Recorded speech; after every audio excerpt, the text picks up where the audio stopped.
sommes le 21 janvier 2020 dans l'appartement parisien de Madame Bernadette Servan-Schreiber-Gradis, responsable de l'association Avenir et Patrimoine.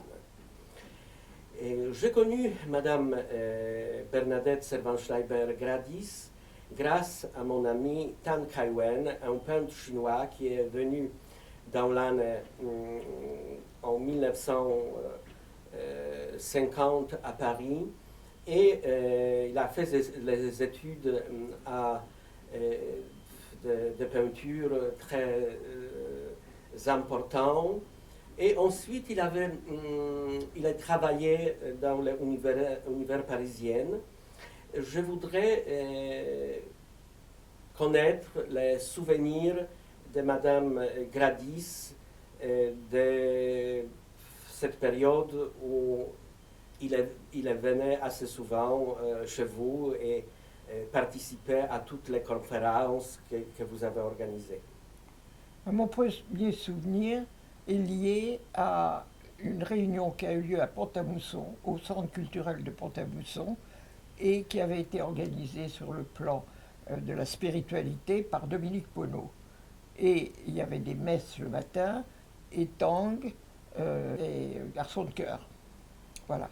Donc c'était assez étonnant, parce qu'il n'était plus un garçon, mais il était chinois. Et nous sommes liés d'amitié, et depuis cette rencontre, il a été non seulement un ami, mais quelqu'un d'une générosité incroyable, puisque d'abord, il donnait de ses œuvres, qui étaient magnifiques. Il avait créé le diptyque, c'est-à-dire deux feuilles qui se réunissent. Il y a les triptyques, mais je crois que c'est lui qui a créé les diptyques. Et il faisait partie de toutes les conférences, les réunions qu'organisait l'association Donge Wactup depuis 1976. Et qu'est-ce que vous pouvez dire sur la personnalité de Tang et sa façon d'être et sa façon de travailler? Parce que c'était quand même un personnage assez incroyable. Écoutez, moi je ne l'ai jamais vu travailler personnellement, mais il y avait une ouverture exceptionnelle, une curiosité pour les êtres humains en premier, et une espèce de détachement des choses de matériel qui, moi, m'a émerveillé. C'était le seul artiste, et j'en ai connu beaucoup, qui continuait à vivre comme au XIXe siècle, dans un petit appartement avec un poêle à bois. On se retrouvait vraiment au moment de 1920, quand il y avait tous les artistes de cette époque. Je connais cet appartement et je me souviens très bien, Tang, il avait une passion pour la cuisine. Il est très bien cuisiné et dans son minuscule l'appartement atelier, il recevait quand même beaucoup du monde, de haute société parisienne. Et je trouvais ça absolument fantastique, cet échange culturel, échange intellectuel. Si je voudrais rajouter quelque chose sur son départ de Chine, peut-être que je me trompe, mais il est parti parce que ses parents lui ont dit fais tout pour t'en aller, et qu'il est parti avec l'idée de faire sa médecine, là où il aboutirait en Europe. Et finalement, il a essayé la première année de faire la médecine, il s'est rendu compte que son côté artiste était beaucoup plus important et que c'est vers ça qu'il allait. Je ne me souviens pas des ateliers dans lesquels il a travaillé à Paris. Son appartement où il habitait, ça lui servait aussi comme un atelier. Mais Tang, surtout, les premières expériences, il a fait dans les fameuses célèbres écoles de chaumière à Montparnasse. Oui. Un lieu légendaire où très grands artistes, ils ont travaillé depuis le 19e siècle. Et est-ce que vous vous souvenez de quelque chose? Parce que pour moi, Tang, il avait énormément d'humour. Humour très intelligent d'ailleurs. Est-ce que vous vous souvenez d'un genre de l'histoire qui vous avait marqué dans... Écoutez, ce qui m'a marqué vraiment, c'est que ouvert à tout, et j'organisais des voyages, la plupart en Europe de l'Est, et qu'il est venu à l'un de ces voyages qui était en Géorgie. Donc là, nous avons découvert sa possibilité de voir les choses tellement en profondeur, tellement originale et tellement peu banale. Mais c'était, moi je dois dire qu'il était un compagnon de voyage extraordinaire parce que nous avions des conditions assez difficiles dans ces pays qui n'étaient pas du tout développés au point de vue touristique. Et c'était toujours quelqu'un qui acceptait ce que d'autres n'acceptaient pas. Et je dois dire que mon rêve, ça aurait été de pouvoir retourner en Chine avec lui. Ça aurait peut-être pas été exclu s'il n'était pas mort, je dirais, prématurément. Et il souhaitait, une fois que la Chine était plus ouverte, peut-être retourner une fois, mais il n'a pas pu le faire. Bon, et il était l'ami de tous ceux qui faisaient partie de ce groupe et reçu comme quelqu'un qui était toujours là, souriant, pour arrondir les angles. J'ai été très touché par Tang quand il était déjà à l'hôpital Saint-Joseph, parce qu'il m'a téléphoné et il a dit qu'il a pris contact avec vous pour m'inscrire à un stage que vous avez organisé à l'abbaye de Saint-Antoine en Isère. Et grâce à Tang, je suis parti et j'ai vécu des émotions par rapport à l'architecture et de cet endroit absolument magnifique. Écoutez, je recevais, mais c'est pas ça qui est intéressant. Ce qui est intéressant, c'est que je recevais des jeunes architectes ou étudiants en architecture de tous les pays grâce à des fonds de l'Union européenne. Et nous pouvions, pour les ressortissants des pays de l'Est, euh, leur envoyer leur billet d'avion, leur séjour en France, plus de l'argent de poche pour pouvoir acheter des choses personnelles et à remporter dans leur pays. Je peux dire que j'ai eu environ 800 jeunes qui sont venus sur 20 ans, dont 400 Polonais, des Tchécoslovaques et des Roumains et des Bulgares, enfin de tous les pays. Et en dernier, quelques soviétiques, mais ça a été une histoire incroyable que je ne vais pas raconter, mais Tang était toujours à l'affût de tout ce que nous pouvions développer dans cette association. Nous avons eu une grande chance de connaître Tang parce que grâce à sa ouverture, on pouvait apprendre énormément de choses. Est-ce que son façon d'être, c'était l'esprit de Chine ancienne? Est-ce que pendant des années de la vie à Paris, vous avez trouvé un Chinois occidentalisé? Oui, bien sûr. Plus qu'occidentalisé, parce que j'ai encore comme ami Christian Chu, dont le grand-père Chu était le premier représentant de la Chine en France avant qu'il y ait une ambassade. Et Christian Chu, je peux vous raconter, mais ça c'est totalement chinois, ça n'est plus Tang.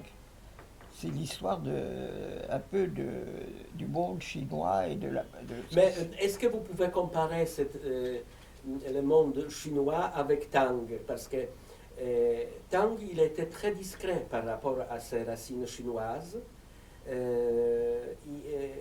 mais dans son travail, il a développé une nouvelle forme de peinture des langues de Chine à la façon contemporaine. C'est quelque chose qui est assez extraordinaire et unique par rapport à d'autres peintres de langue de Chine. Oui, c'est-à-dire qu'il a été un abstrait complet, ce qui n'était pas évident dans la culture et dans la tradition chinoise. Est-ce qu'il y en a d'autres? Je ne peux pas vous le dire. Après, oui, il y a eu bien sûr Zhao Wuqi, mais avant Tang, je n'ai pas suffisamment de connaissances de l'art chinois pour pouvoir donner des idées sérieuses sur pourquoi il est devenu comme ça. Non. Dans l'histoire de l'art aujourd'hui, Tang il est assez souvent comparé avec Zhao Wuqi parce qu'il y a plusieurs choses qui se ressemblent. Mais Tang est plus discret dans son message artistique. Il y a énormément de livres qui en ce moment sortent autour de Tang Kai-wen par rapport à poésie, par rapport à ses amis intimes. Je voulais seulement rappeler qu'il y avait 4 expositions très importantes qui sont organisées. Qui ont été organisées? Qui sont déjà organisées oui, ça, après la mort de Tang. Oui. En 1997, au Principauté de Monaco, sur le haut patronage du prince Régnier. Ensuite, en 2002, rétrospective de Tang au musée Guimet. Ensuite, une exposition à Pontoise. Et en 2006, moi, j'ai organisé une exposition avec l'ambassade de France auprès de son siège, l'ambassade de Chine-Taïwan, l'ambassade de Pologne, parce que je voulais dire qu'en 1990, Tang, il est passé un mois en Pologne avec plusieurs amis à moi et il a créé une œuvre assez remarquable, assez unique. C'est son dernier travail. D'ailleurs, exposition et le catalogue qui est sorti à cette époque, il s'appelle Les Derniers Voyages. Il y a un site internet qui raconte tout son séjour en Pologne et rencontre entre les Polonais et les Français. C'était une année avant sa disparition. Tang a rencontré mon fils, est venu à des réunions qui avaient lieu à l'UNESCO et il a décidé de donner de ses œuvres à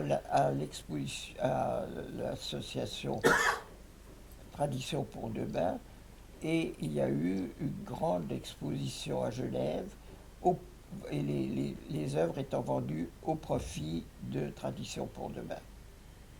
Oui, il y a d'ailleurs plusieurs articles dans la presse de cet événement avec les photos des œuvres qui sont données par le Tang.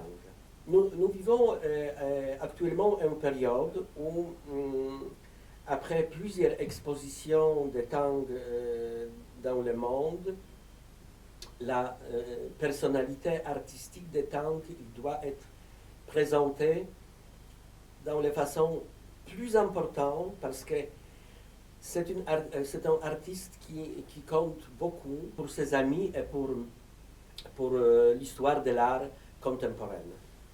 Grâce à un voyage avec Tang en Pologne et ce séjour pendant un mois où je pouvais voir Tang dans toutes les situations incroyables, pendant la cuisine, pendant les rencontres avec les gens, participer à curiosité dans les découvertes de la Pologne et des Polonais.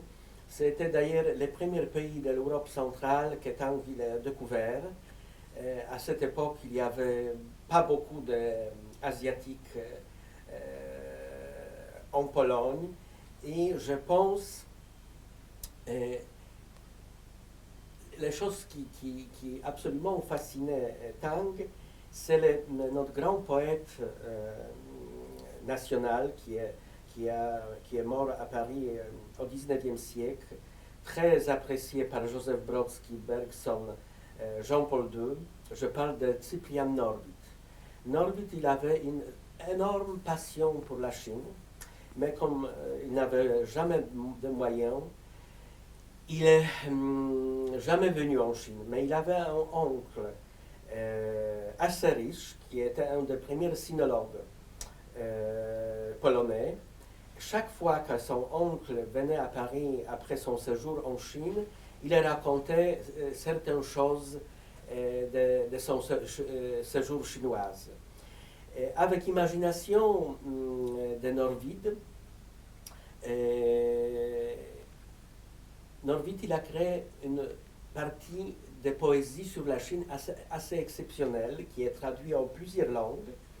Et justement, avant le voyage, je montrais à notre ami Tang ce livre, il a été étonné que quelqu'un qui n'est jamais venu en Chine, il pouvait, grâce seulement à rencontre et échange avec son oncle, pouvait écrire un genre de poésie comme ça.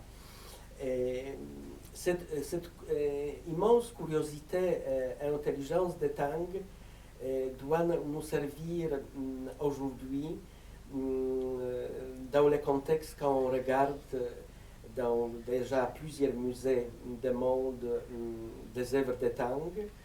Et c'est un message pour présenter et faire connaître Tang dans les endroits les plus importants où